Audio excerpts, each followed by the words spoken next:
உத்தரப்பிரதேச மாநிலம் நொய்டாவில் கடும் பனிமூட்டம் காரணமாக வாகனங்கள் ஒன்றோடு ஒன்று மோதிக்கொண்டு விபத்து நேர்ந்துள்ளது. இதுகுறித்த கூடுதல் தகவலை செய்தியாளர் ரமேஷ்குமார் வழங்கிட கேட்கலாம்.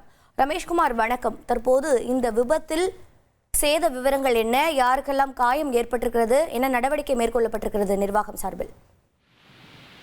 தலைநகர் டெல்லி உட்பட வட இந்திய மாநிலங்களில் தற்போது கடும் குளிர் வாட்டி வதைத்து வருகிறது.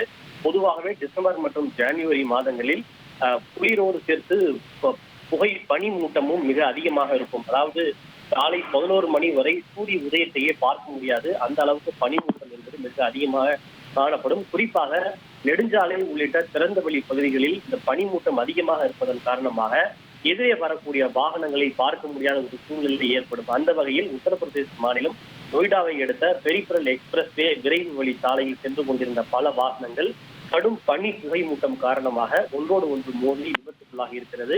இதில் கார்கள், இருசக்கர வாகனங்கள், ட்ரக், லாரி உள்ளிட்ட பல வாகனங்களும் அடக்கும். சுமார் 6 வாகனங்கள் தேசிய நெடுஞ்சாலையில் ஒன்றோடு ஒன்று மோதி விபத்துக்குள்ளாகி இருப்பதோடு சுமார் 10 பயணிகள் இதில் காயமடைந்திருப்பதாகவும் தகவல் கிடைத்திருக்கிறது. இது குறித்து சம்பவம் குறித்த தகவல் கிடைத்ததும் அங்கு விரைந்து சென்றுள்ள போக்குவரத்து காவலர்கள் விபத்துக்குள்ளான வாகனத்தை அகற்றக்கூடிய பணியிலும் காயமடைந்தவர்களை மருத்துவமனையில் அனுமதிக்கக்கூடிய பணியிலும் ஈடுபட்டு வருகிறார்கள். இந்த விபத்துகள் காரணமாக அந்த பகுதியிலே நீண்ட தூரத்திற்கு போக்குவரத்து நெரிசல் ஏற்பட்டிருப்பதை தொடர்ந்து போக்குவரத்தை சரி செய்யக்கூடிய பணியிலும் காவலர்கள் மும்முரமாக ஈடுபட்டு வருகிறார்கள். தகவல்களுக்கு நன்றி ரமேஷ்குமார். இனி செல்லும் இடமெல்லாம் செய்தி. தந்தை டிவியின் வாட்ஸ்அப் சேனலை ஃபாலோ பண்ணினா செல்லருக்கும் இடமெல்லாம் செய்தி. இதோ QR கோட் இப்பவே ஸ்கேன் பண்ணுங்க, ஃபாலோ பண்ணுங்க.